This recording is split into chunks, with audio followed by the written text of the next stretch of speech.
Hello, and welcome to Research Pod. Thank you for listening and joining us today. In this episode, we discover a spin-off from an initiative of the World Academy of Art and Science, headed by Stefan Brunhuber, which aims to answer the pivotal question, what is it to be a human in the midst of ecological crisis, especially in relation to species losses, pandemics, and global heating on one side, and disruptive new technologies, namely AI and big data on the other. Living in this century means living in a new era, the Anthropocene, where the human species is sitting in the driver's seat to determine the biophysical conditions of this planet.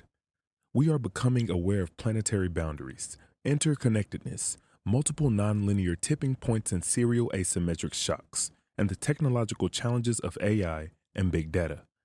In short, the technosphere and ecosphere are determining the new role of being human in the 21st century. We already share emotions, cognition, living in large cohorts, and the use of tools with other species. Even the anatomical peculiarities of standing upright and having opposable thumbs, the ability for cooking, gardening, and our capacity for analytical thinking and self-consciousness are not specific enough to explain the human achievements and human impact on this planet. The rise of new technologies like AI, big data, deep learning, and the overall process of digitization and robotics will sooner or later surpass most, if not all, of these familiar human capacities. And these new technologies will challenge us to rethink our role on this planet. Even if humans are able to enter the nano world, transcend unforeseeable cosmic distances, or travel faster than light, these achievements will remain linked to the human middle dimension. We are always determined by meters and minutes, by hammers, plows, and nails. And within this middle dimension, we are confronted by all our constraints and limitations. We cannot run very fast, are not very strong, cannot hold our breath for an hour, cannot live without food. Our senses of taste, smell, sight, and hearing are bound by certain limits. For example, chimpanzees have a better short-term memory.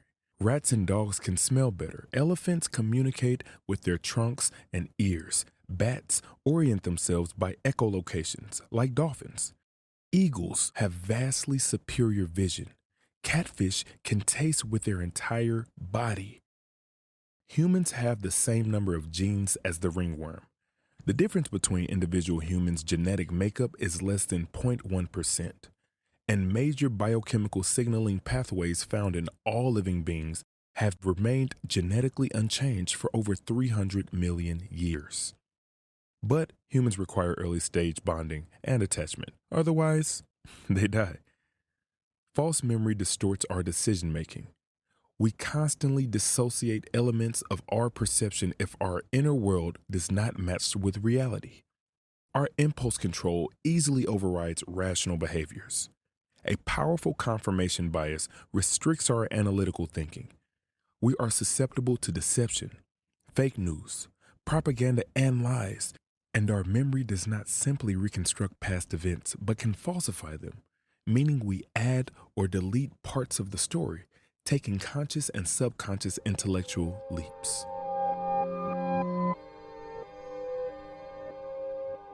The qualities that make us human present us with a paradox. We are simultaneously free and vulnerable. It looks like Homo sapiens are the only living beings on this planet that is not fully adapted to its environment, leaving a gap which has to be filled, which is not the case for other species. This gap has to be constantly filled by cultural achievements, governance, and technology. These are all products of free choice and a capacity to take responsibility for that choice, which a mere hunting animal lacks. In short, we need drones, drugs, and dams to survive, but other living beings do not. And this gap will never go away and has only increased as we have evolved, particularly relevant in the 21st century. But as humans, while incomplete and not fully adapted to nature, adhere to several specific properties. We have the capacity for constant rule-based cooperation with non-family members. we collaborate with strangers as long as each party is following the approved rules. This includes human rights declarations, market rules, educational agendas, and research collaborations, for example. We tell each other fictitious stories about the world, which serve to coordinate large cohorts. For instance, stories about God, money, or the legal system. We possess the capacity to potentially destroy or domesticize our environment through wars, collective suicide, and ecocide, or applying regenerative agriculture or sophisticated educational training programs and new technologies. An intergenerational transmission of tools and knowledge, which enables us to improve our knowledge and understanding of the world. These adaptations bear an alleviating function. We do not have to invent the wheel, antibiotics, and a fair fiscal system over and over again, legitimizing further cultural and technological accomplishments. And finally, we are able to learn not only through direct mimicking, simulation, modeling, and conditioning, but also through joint attention, where we have a shared focus on a common object. We simply learn almost everything from someone else who had the relevant experience firsthand. None of these qualities alone uniquely determine what it is to be human, but their interplay provides an emergent momentum that characterizes our species. The ladder and the string player. Living in this Anthropocene era of the 21st century, what is it then to be human that is different than it used to be?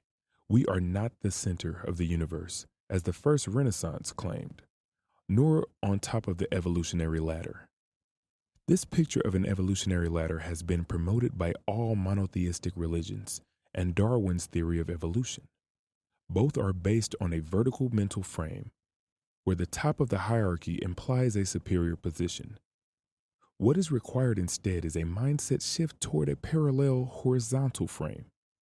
Evolution, we may come to recognize, is therefore best described not as a ladder with humans at the top, but rather as an infinite series of overlapping asymmetric circles representing living beings and their ecosystems, which we will only ever be able to understand incompletely. And each of these circles involves a different form of consciousness. Moreover, these overlapping circles do not really orbit around humans. Humans are just marginal string players in this concert. Instead of asking what is similar, we might ask, what is it to be you, to be different to me? How do bats perceive the world? How do bees and ants coordinate large cohorts? We can learn a lot more and adapt to nature much better and fill the void or gap much wiser as a string player in the orchestra of nature than we can from the top of an imaginary ladder. On this reading, humans are marginal, fragile yet essential string players. Marginal because we are not of primary relevance to this planet's ecosystem. Fragile because we are not fully adapted to nature and require a crutch to compensate for our deficiency. And essential because once on this planet, we are capable of destroying or living in harmony with all other living beings that inhabit it. We become literally string players capable of attuning to our environment and all living beings rather than dominating them. A technology can simulate rain, but we will never get wet. It can simulate food, but we will not get fed. And it can simulate a companion, but we will never have offspring. We as string players are able to delegate almost every task to a technology we have created ourselves. And throughout this entire process, we would be wise to delegate all but two things. A, our personal and collective physical, psychosocial, and spiritual health. In short, getting enough exercise and restorative sleep, eating sensibly, and treating each other with respect and tolerance. B, asking critical questions. For instance, how to hang up a picture on the wall. That requires a nail and a hammer. Or how to fly. That requires knowledge of aerodynamics and how to build a plane. Or how to generate a kilogram of synthetic proteins for less than $2 so that we can feed the world. Whereas answers to these questions are given by the collective wisdom, rules, and technologies available to us. which in turn will prompt further critical questions. As humans, we operate within the middle dimension and think in a linear fashion. Asking questions, however, should remain a human task, but answering them requires the crutches that we rely on to solve problems.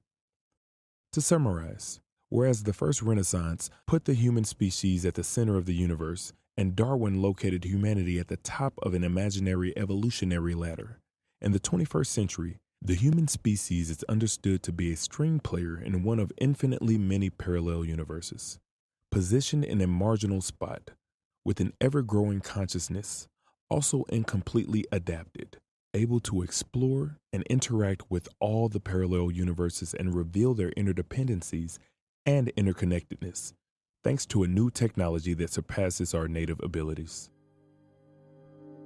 To read more about the initiative of the World Academy of Art and Sciences, visit their website linked in the episode's description, or read the book, The Third Culture: How AI is Changing Our Knowledge, Consciousness, and Our Society as a Whole, available online and through all good bookstores. That's all for this episode. Thanks for listening, and stay subscribed to Research Pod for more of the latest science. See you again soon.